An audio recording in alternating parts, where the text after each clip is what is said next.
ગુજરાતમાં 1600 કિલોમીટરનો દરિયા કિનારો છે અને ખાસ કરીને દરિયાકાંઠે આવેલા જે વિસ્તારો છે ત્યાંના લોકો માછીમારી કરીને પોતાનું ગુજરાન ચલાવતા હોય છે।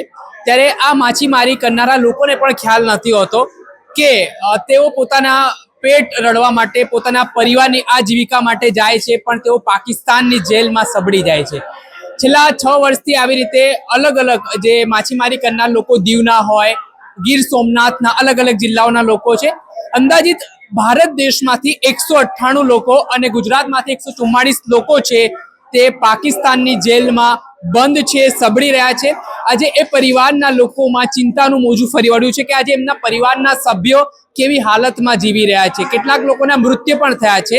ત્યારે આ પરિસ્થિતિ વચ્ચે ફરી એકવાર સરકાર સામે ગુહાર લગાવવામાં આવી રહી છે કે આજે જે પાકિસ્તાન જેલમાં બંધ કોકનો દીકરો છે, કોકના પતિ છે, આવી રીતે તમામ પરિવારના સભ્યો જે બંધ છે તેમને વહેલામાં વહેલા તકે મુક્ત કરવામાં આવે। ત્યારે આ માંગ સાથે આજે માછીમાર જે લોકો કરતા હતા તેમના પરિવારજનોએ વેદના વ્યક્ત કરી છે ને શું કહ્યું તે સાંભળો।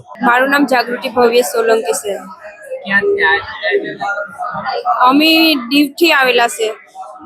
દીવમાં ખાસ કરીને માછીમારીનો વ્યવસાય વધારે હોય છે। એવા સમાચાર છે કે માછીમારી કરતા તમારા પરિવારના કેટલાક સભ્યો પાકિસ્તાન જેલમાં બંધ છે।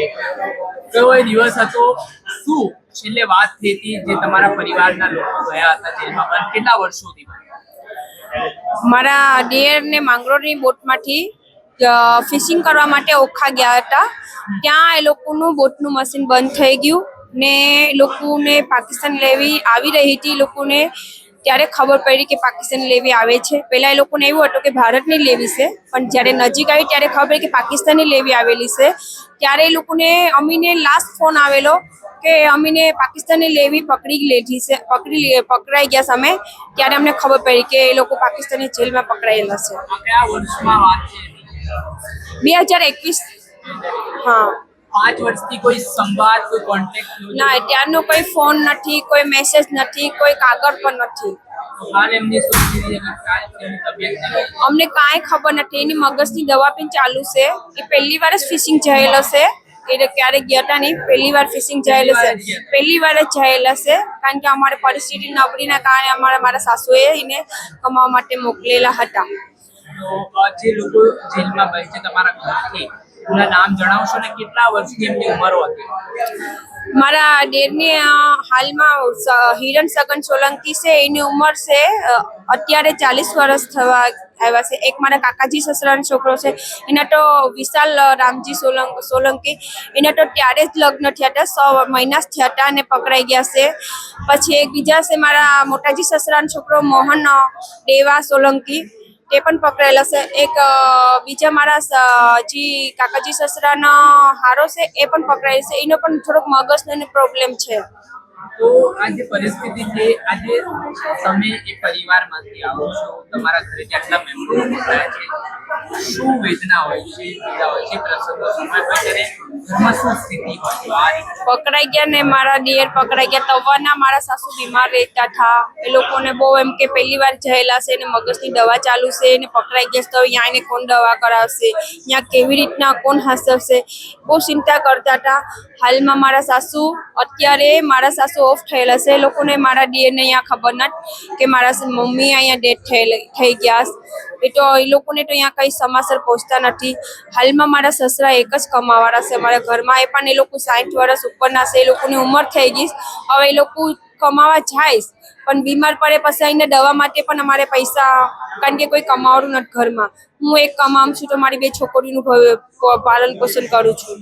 તો શું માંગ છે સરકાર પાસે તમારી? કેમ કે સમયથી અપેક્ષા રાખીને પરિવાર બેઠો છે, 5 વર્ષ થઈ ગયા છે, તો તમે સરકારના મંત્રીને મળ્યા તો શું તમને એમણે આશ્વાસન આપ્યું છે? અમે દીવથી એટલા દૂરથી અહીંયા ભારત સરકારના લોકોને જ મળવા માટે આવેલ છે, તે માટે અમે હર્ષ સંઘવી સરને મળ્યા। એ લોકોએ અમે બહુ સરસ સાંભળ્યું, અમને સારું આશ્વાસન આપ્યું ને આગળ વાત લઈ જશું એવી અમને આશા પણ આપેલી છે ને અમને વિશ્વાસ છે કે આગળ હવે વાત થશે। આજ 5 વર્ષ થયા, હવે અમને આશા છે કે 15મી ઓગસ્ટની ઉજવણી થઈ રહી છે, તો આજ અમારા પણ ઘરે અમારા દિયર આવી જાય તો અમારા પણ ઘરનો ખુશીનો માહોલ બને। ઘણી બધી વખત અસમાનતા જોવા મળે છે કે જ્યારે કોઈ પૈસાવાળો વ્યક્તિ હોય તો એના માટે જલ્દી કામગીરી થઈ જાય છે.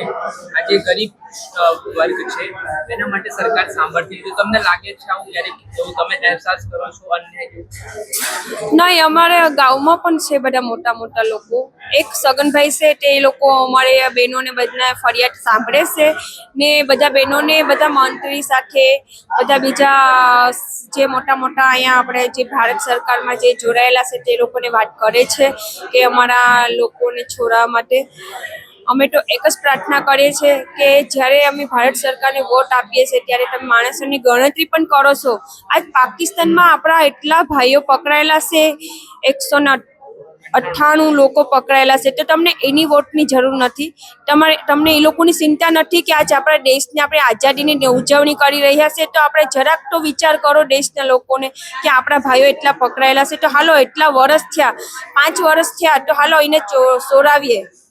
મારું નામ સોલંકી ભાવનાબેન મહેશભાઈ. ઉના તાલુકાના લેરકા ગામના વતની છું. પાકિસ્તાન જેલમાં આપના ઘરેથી કોણ બનશે કેટલા સમયથી? પાકિસ્તાનની જેલમાં મારા ઘરવાળા છે. આજે 6 વર્ષ થવા આવ્યા છે. 6ઠું વર્ષ બેઠી ગયું છે.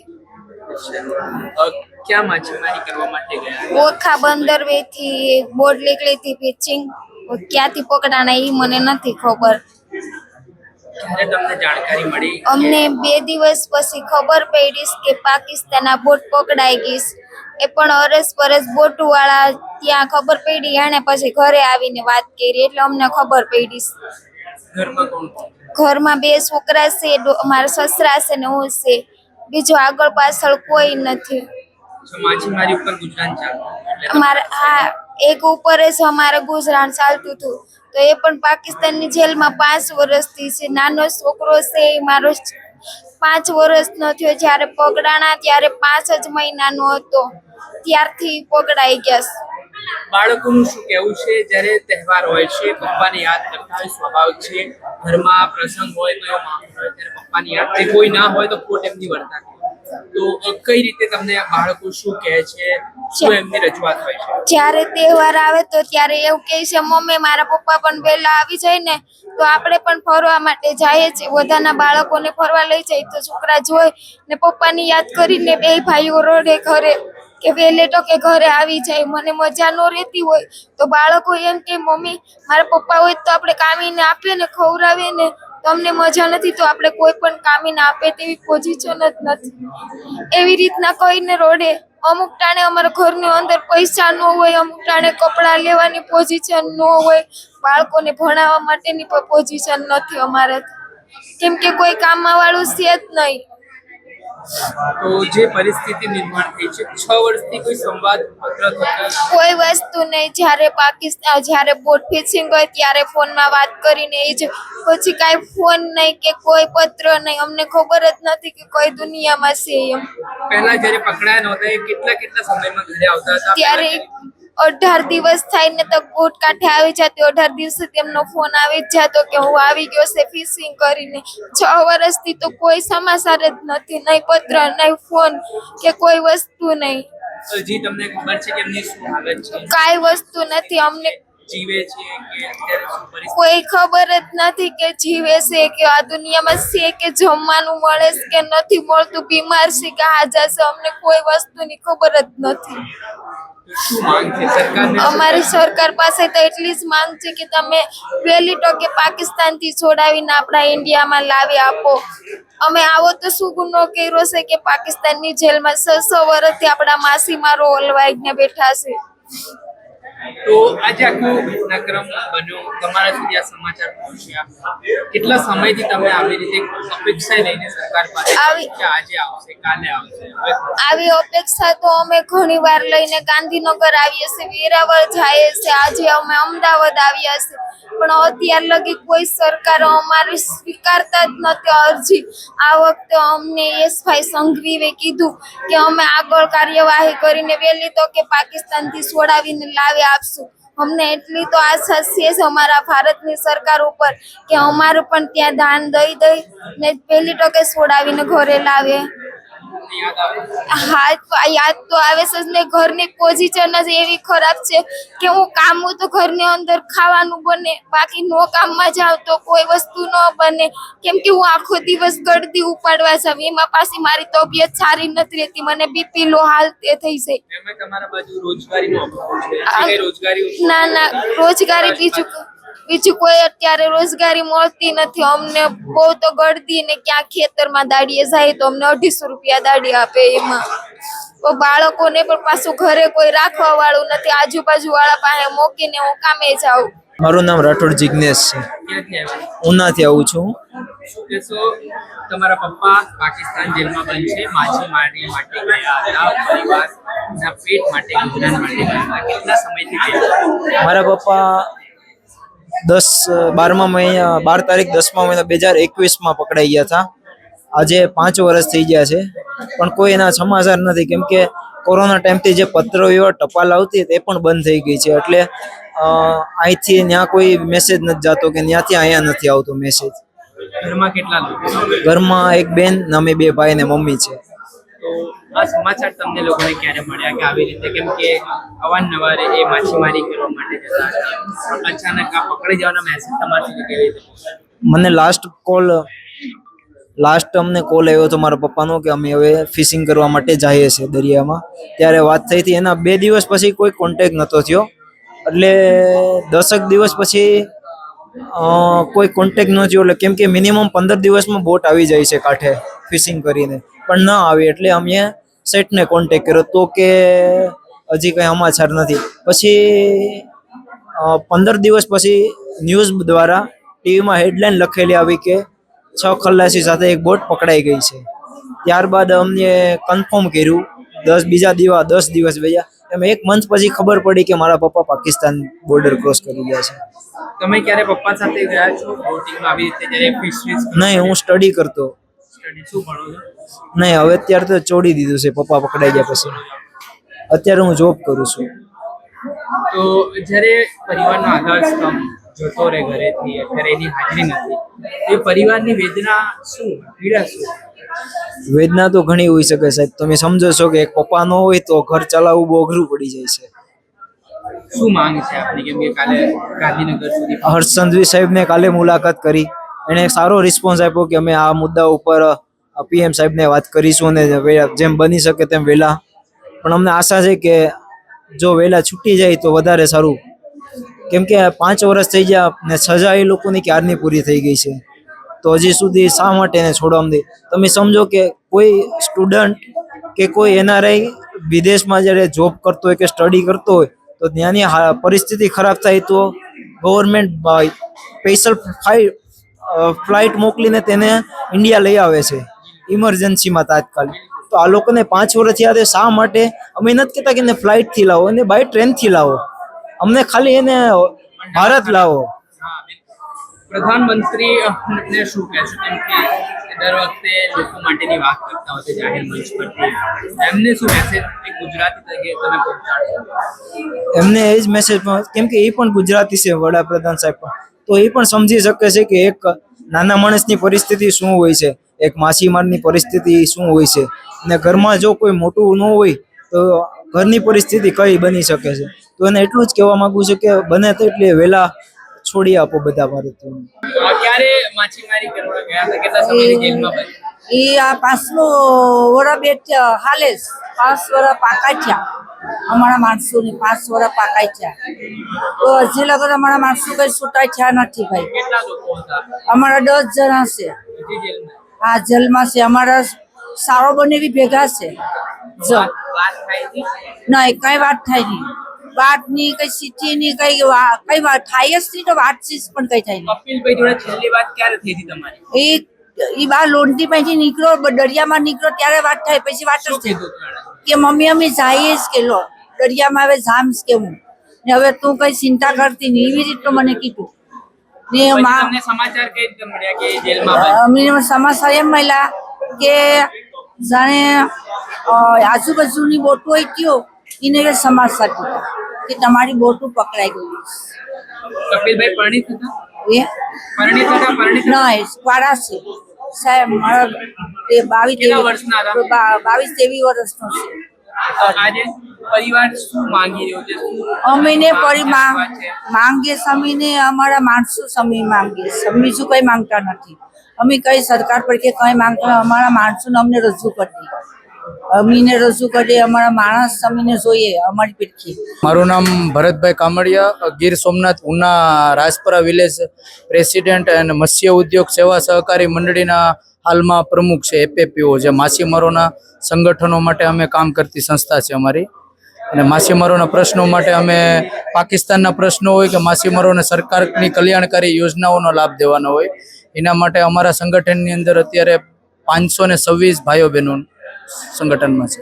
રાજભાઈ, ખાસ કરીને આજે માછીમારી કરતા વેળાએ આપણા ભારતના માછીમારો પાકિસ્તાન જેલમાં જતા રહે છે કે ત્યાં એ બોર્ડર પાર કરી રહે છે. કેવા સંજોગો, કેવા કારણો એવા બને છે કે આ પરિસ્થિતિ નિર્માણ થાય છે કે એમને જેલમાં જવું પડે છે? એટલે દરિયા ખેડતા સમયે તો શું સિચ્યુએશન ક્રિએટ થાય છે?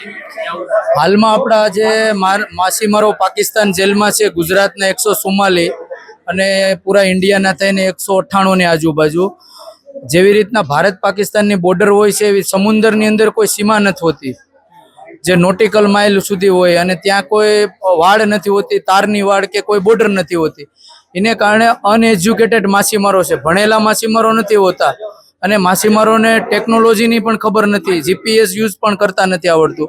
એને કારણે ઘણી વખત અંજાને તે બોર્ડરની અંદર વયા જાય છે, અને ઘણી વખત પાકિસ્તાન સિક્યુરિટી આપણી બોર્ડરમાંથી પણ એમને લઈને વહી જાય છે. એવી રીતના કારણે પાકિસ્તાન જેલમાં આ માછીમારો વયા જાય છે. તો આ જે પરિસ્થિતિ છે એ પરિવાર પર શું વીતે છે? કેમ કે તમે ઘણા વર્ષોથી લડત ચલાવી રહ્યા છો. યુવાન લોકો જે છે તે પાકિસ્તાનની જેલમાં સબળી રહ્યા છે. મેં સાંભળ્યું કેટલાના મોત પણ થઈ ગયા છે. તો એ પરિવારની મનોસ્થિતિ કેવી હોય છે ને તમે આ લડતમાં સરકારને ખાસ કરીને શું અવારનવાર રજૂઆત કરી? અત્યારે જે માછીમાર પાકિસ્તાનમાં જે માછીમારોના પરિવાર છે ગુજરાત ને ઇન્ડિયાની અંદર, તેમને કમાવાનું કોઈ સાધન નથી. સરકાર સ્ટાઇપેન્ડ આપે છે પર ડે 300 રૂપિયા, વર્ષ મહિનાના 9000 રૂપિયા, પણ એમાં ઘર ન ચાલે. એને કારણે જે નાની ઉંમરમાં જે બાળકો છે એ એજ્યુકેશન છોડી દે છે, ડ્રોપ આઉટ થઈ જાય છે. બાળકો ભણતા નથી, એમના પરિવારના નાની ઉંમરે બાળ મજૂરીએ લાગી જાય છે. એમના ઘરની સ્થિતિ બહુ ખરાબ થાય છે. અને સરકાર સ્ટાઇપેન્ડ આપે છે પણ 9000 તેમનું ગુજરાન ન ચાલે. એને કારણે તેમનું ઘર વેર વિખેર થઈ જાય છે અને બે ઘર થઈ જાય છે. હાલમાં એમનો મુખ્ય કમાવનાર જીવતો હોવા છતાંય મરી ગયેલ જેવી સ્થિતિ થાય છે, કારણ કે પત્ર વ્યવહાર બંધ છે. જેવી રીતના 5 વર્ષથી રક્ષાબંધનના દિવસે જે રાખડી મોકલાવાનું હોય તે પણ બંધ છે. એટલે સરકારને અમારી વિનંતી છે, પહેલા તો પત્ર વ્યવહાર ચાલુ કરે, અને ત્યાં બીમાર માછીમારોને છેલ્લે લાસ્ટમાં 22 માછીમારોને લાવ્યા હતા. તો વહેલી તકે 14 ઓગસ્ટ ને 15મી ઓગસ્ટના દિવસે ભારત અને પાકિસ્તાનના જ્યારે અલગ અલગ થયા હતા, તો એ ફરી વખત એક સ્નેહ મિલન કરી અને ભારતના માછીમારોને મોકલે. સપોઝ માની લો વીઆઈપી માછીમારો, જો